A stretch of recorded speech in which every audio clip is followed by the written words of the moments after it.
Napoleon, it's great to meet you. My name is such and such designer, and I would like to make you the place I make all of my tile selections and purchases, or as much as possible, right? Napoleon, in return, I would like you to introduce me to the top 5 custom builders you work with. I don't want their name and phone number. I don't want a lead list. I want you to facilitate either an in-person or email introduction. And for that, I'll give you all of my business and all the future business that comes with it. And you keep doing that forever and ever and ever, and watch your business grow.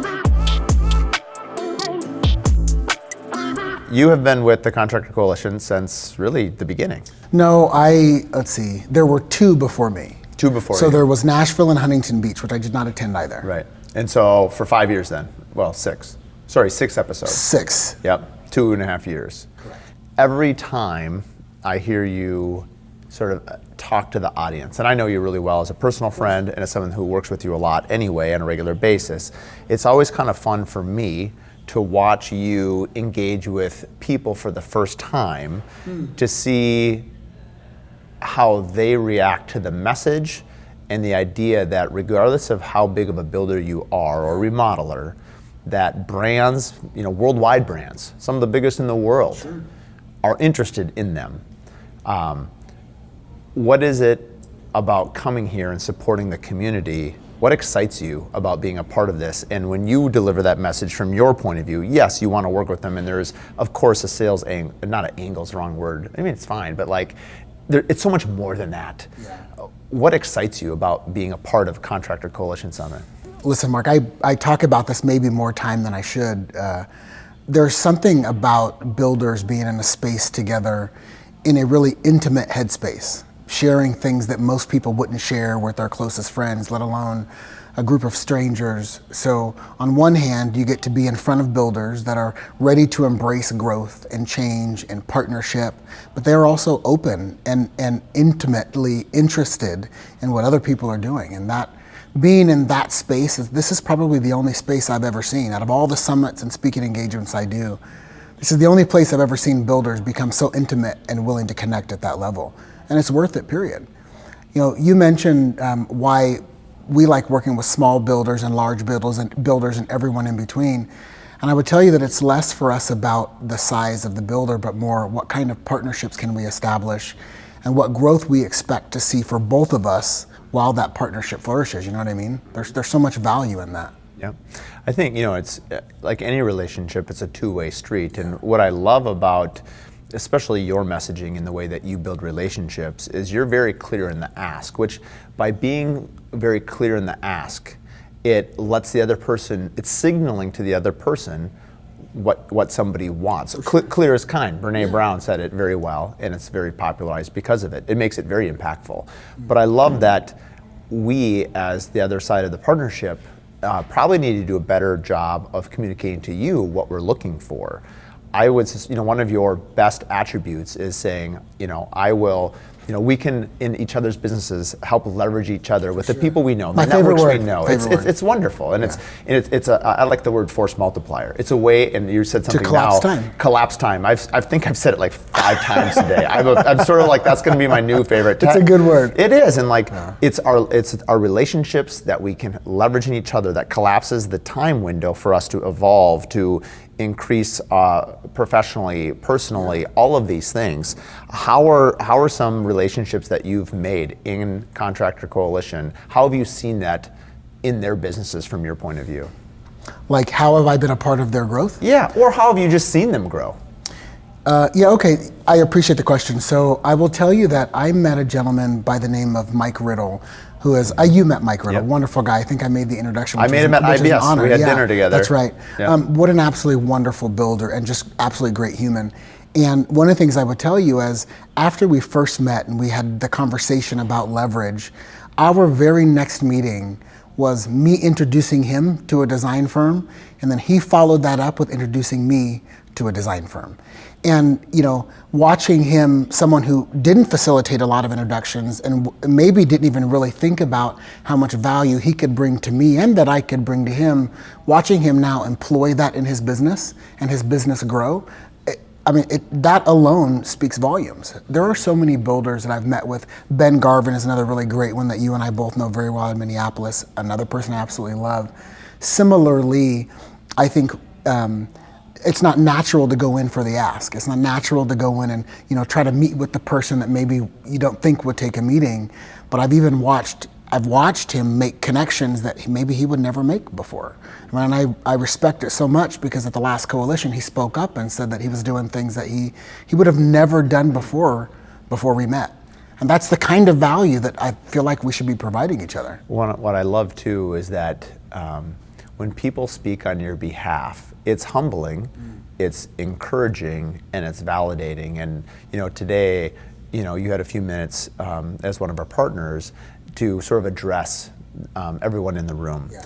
And I like you did this last year. What made me think of it was Ben Garvin, because he got a little choked up last year. It was he went through a really emotional. He didn't share what it was, but you were a big part of him kind of going to another level and feeling supported. I quote, "Meeting you changed my life." That's what he said? That's what he said. Yeah.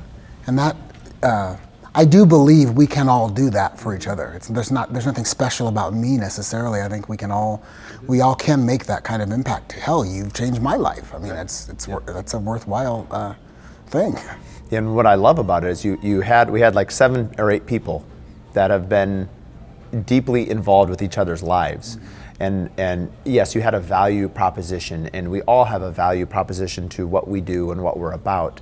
But then having people speak on your behalf and having them hear it from people that they either aspire to be or see as sort of role models, it's just really, it changes the narrative of what people expect. Because at the end of the day, I've known you, I haven't actually known you that long, but the depth of how I know you, I feel, is pretty significant. And I don't think, you talk about compressing time, I don't think relationships don't have to be governed by time. They can be, but they don't have to be. And I am closer to you than most people I've known my entire life. Yeah, I mean, we collapse time for whatever reason, and not every relationship is going to be that deep. But we can. It's very wonderful when we have people in our life that can be there for us in our community, but also all these amazing relationships. I look at your guys' support even with the Curious Builder collectives. I spoke about that today, and just that when I had this idea to help, you're like, sign me up, I'm in. How can I help? And because it's our community, and even the leadership that we've had in those ambassador roles, they're all alumni of the Contractor Coalition Summit. It's so funny. So I posted on Instagram, I think actually today, about how many different people I've met through the Contractors Coalition and how they've impacted probably my life and my professional direction, and somewhat vice versa. I should speak to why I liked to have, and why I did this for the second summit, and it'll probably be kind of my thing moving forward. Why I liked having high profile, or really other builders that we've partnered with, speak on behalf of working with Emser Tile. And I'll tell you that lots of people can sell tile. You can buy tile from about probably 5,000, maybe even more places around the United States. And for a builder, most builders don't really care where the tile comes from, as long as the homeowner is happy or the home sells, or there's a myriad of things like that. But it's very rarely where it comes from. But what people do want is a partnership they can count on, period. And the first time I spoke at the Contractors Coalition, which I thought I did really good, we opened a lot of business from that event, but I realized that who they should really hear from are people that have experience, that are sitting in their shoes, that have experience working with us, and why it is so much more than someone buying a product from you. We talk about value we can provide to other people, and you open up a partnership with me, and I think with you, even in the way we reciprocated kind of that partnership. Yes, I plan on, and it's my expectation that you buy every stick of tile that you buy from me. But in fact, I'm always looking for ways that I can provide value to you. Always, every time. And that's what a partnership is. That's different than a vendor and a buyer, right? That's really important to growing a relationship. What we heard from, was it Brad Robinson, that if the word vendor is used, you're like, he's done, we're done. Yeah. Because you it's often that people, devalue something. And I think what we're trying to do within the Contractor Coalition Summit specifically is raise the bar and raise the relationships between our clients, our trade partners, but it's a two-way street. We as builders need to also value our plumbers, electricians, and everybody is worthy of that, because our industry is worthy of it. And I do feel like the tides and the current has very much been changing. Yeah, I agree. And a lot of it's gone on the back. So I'm sorry, I didn't mean to cut you off. No, you're good. I think the point is like with AI and how we adopt it, a lot of people have been very vocal about, can AI do plumbing? Can AI run electrical wires? And like just having more respect for the work that has done. And as you drive down the street and you see cranes here and painters there and whatever, like they're all valuable members of society. And I think specifically, having traveled a little bit outside the United States, like culturally we have a lot of work to do with respect towards specifically construction. Yeah. You go into other, like why do we even have the term blue collar and white collar? I don't like it. That's interesting. Nick has spoken very well about it. He talked about when he was in Switzerland, for instance, he talked about how it's just a collar. It's not blue or white. And so, and anyway, his comment is like, they're very well respected. Like a master trim carpenter, is a apprenticeship, like a program, like can make a living wage. He can surprisingly put food on his table. He can afford his home because he's a valuable member of society. It's very respectable, but that's a cultural thing. It's going to take time. You can't just enforce or put on a culture. But I think things like this, where it's sort of from within and people are more open and welcoming, that's how the change happens. One of the things that you and I talked about at our last speaking engagement at IBS together was part of the premise of our whole conversation was leveraging, each other's relationships. And when you decide that you're going to build a partnership with someone, we often, or at least I often think about, look, I'm expecting something from them, and what can I also provide so that we both feel value in the partnership. And I love to give the example that, and I think I said it at IBS last year, was that there's enough people in the room, all of the people in this room know everyone that you want to meet. If you want to meet designers in your local market, I bet there are designers who know them. And if you're a designer and want to meet builders in another market, I bet there are builders in this room that know them and can make the introduction. And to me, that's collapsing time. And if you have, and the Contractors Coalition probably does it best, you've got all of these people that have a myriad of resources, people they've already connected with, they've already made it to a certain point in their business and maybe you haven't. Everything you need to grow and earn and learn, everything, quite literally, is sitting in this room with a group of 30 other builders and a bunch of high profile fancy pants, and like everything you want is there. You just unlock something that we haven't done a good enough job in leadership of demonstrating to people that come the problems that we can solve while you're here, but also the relationships. We've been very, I feel, good at messaging about, like, yes, access to Brad, Nick, Tyler, Morgan, and myself, to the other builders and those relationships and the alumni. You just mentioned something about seeking a designer that you want and you could recommend it. If you want to work with one of the brands that you see partnering with Contractor Coalition, you're basically one of the most influential, tile representatives in the country. Sure. We have, currently we have, Anderson Windows, we have Rockwool, we have a myriad of other sponsors. If you want to seek brand deals on top of all the other things you're learning, not even brand deals, I mean, sure, that could be one of them, but if you want those relationships to understand, like, how do these people and these builders that you want to emulate do it, guess what? You're here. For sure. And they could just come here and have 3 days with like the head of North America. I've never thought like why we don't talk about that. Take it a step further, vendor to vendor. This is another thing. Oh, don't use the word V word. They may not be partners yet, okay, I'm going to say it. But as we can call ourselves vendors, you cannot call us vendors, okay? So if I'm sitting in a room with Walkwall and Anderson, and I'm thinking to myself, they probably know people I don't know. Sho and I are doing this now from Anderson, who I love. But think about, look, they're working with people I don't know and vice versa. So why wouldn't I, as a sponsor, lean into my relationship with Anderson, lean into my relationship with Walkwall? There's relationships there that they have. We should be providing that value to each other, especially if we're always going to sponsor an event like this. And that, I'd like to call that the power of advocacy, but to have people advocating on your behalf that are willing to facilitate an introduction can totally change your business. Change your life. Yeah. To quote Ben Garvin, I would also say that one step further, I don't think you have to know which designers you want to meet. You mentioned, like, sure, it's great. Like, there's a designer in my market that I'd love to work with. I could ask Mike for that introduction.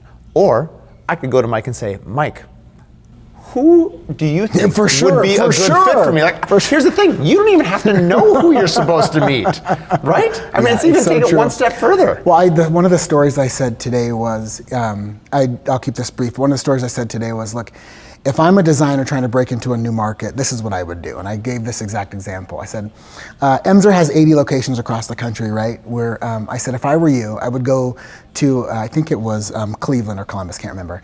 I would go into one of those locations. The manager of both locations, his name is Napoleon. And I would meet with Napoleon. And I would say, partly why I love brand loyalty, is I would say, Napoleon, it's great to meet you. My name is such and such designer, and I would like to make you the place I make all of my tile selections and purchases, or as much as possible, right? That's what you're going to offer to them. And in return, you are supposed to tell Napoleon, in return, I would like you to introduce me to the top 5 custom builders you work with. I don't want their name and phone number. I don't want a lead list. I want you to facilitate either an in-person or email introduction. And for that, I'll give you all of my business and all the future business that comes with it. And you keep doing that forever and ever and ever and watch your business grow. And it's not limited to Emser Tile. Do that with, there's lots of really fancy plumbing companies, and there's lighting companies and all these people the cabinet companies that you work with, the Pentaires there's so many of these companies that have all of those relationships. Like, to me, if you're going to grow, what easier way is it to grow? I mean, look how many you've introduced me to and what that's turned into. Yeah. Yeah, I think the most underutilized word in the English language is help. Yeah, that's a great point. And I think it's there's a part of it that might be ego. There's a part of it that we're just not aware of it. We don't know to do it, and we feel like we have to hit rock bottom sometimes to do it. You don't. In fact, you could be at the top of your game, and it's still the most powerful word. I have met builders. I'm not going to lie. I've met builders 50 million plus that don't have the kind of access I have. Mm-hmm. And if they were open to it and put ego aside, I could help them double their business, period. And there's so much value in that. Part of the reason, again, I love attending these events is there's nobody in this room with an ego so big that's not willing to listen. That's why they came in the first place, and maybe why you don't see some others come, and they may be missing. They're missing something, That's a good point. Morgan, I always give her credit for it. I should ask her one day where she got it from, or maybe she made it up. But your vibe attracts your tribe. For sure. And every single person I've met over the last 3.5 years, I've never met a single bad apple. Agreed. Not one. Like that's not coincidence. It is the reason why this is so successful, and it is modeled, by the behavior of the leadership, of course, but it's also by our partners and the alumni. The alumni, whether they want to or not, are ambassadors. Every time. For us. Every time. And I've never heard anyone. Actually, that would be really funny. It's like the old Diet Coke and Coke challenge, like the blind taste challenge. Like, how could you not say, go to Contractor Coalition Summit? How could you ever say, it just never happened? Well, I tell you, I didn't know that they were looking for, and I don't think they were, as a matter of fact. So 2.5 years ago, 3 years ago, I can't remember, Angela and David Pinsack, they're an exclusive builder partner of ours in San Antonio, or the San Antonio market, and we had just finished touring a project, and listen, and we've got kind of an interesting meet cute of how we met, but I'll save that for another day. I'm at their house talking about the project we just walked and how we're going to grow the business. And Angela looks at me and says, oh my gosh, you got to go to this event. And I'm like, well, what are you talking about? And she says, well, there's this thing called the Summit, the Contractors Coalition Summit. It's really incredible. You meet a bunch of builders, the leaders are really cool, et cetera. And I'm like, yeah, but I'm pretty busy, And so she says, well, just let me call Brad and see if he wants to talk. And so did you know who Brad was? I had no idea. Yeah. And at 9:30 at night, she calls him, and of course, because the guy he picks up. And he and I have a 35-minute conversation. We were on speakerphone with Angela and David and myself, and I'm like, God, this guy sounds really amazing. I think I'm gonna go. And that night I committed, before I figured out how I was gonna fund it, I committed to sponsoring, the next Contractors Coalition. And later got it approved, attended, and that one single event, I'll take a word out of Ben Garvin's playbook, it completely changed my life. It changed how I approach business, the way I connect with builders, how I provide value. I mean, I've been with Emser for 21 years, and I never thought of leveraging the people I knew to help people grow. I felt like that was a value proposition I can provide, but the Contractors Coalition forced me to find that value. There's that. It's a beautiful story. I know some of the details, so it makes it even cooler. I remember this old adage, I can't remember if it's Benjamin Franklin or one of those old sayings, but basically like the best way to grow your business is to help someone else grow their business. Sure. And that's an old philosophy, an old saying, but it's a truism. It will always likely be true. And I think you've embodied it very well. We appreciate That's very nice. Yeah, That's we very appreciate nice. your I appreciate support, as always. Awesome. Well, thank you for this, man. I appreciate it. See you, buddy. Always a pleasure. If you're interested in attending the Contractor Coalition in the future, please head to contractorcoalitionsummit.com or follow us on Instagram to find out more.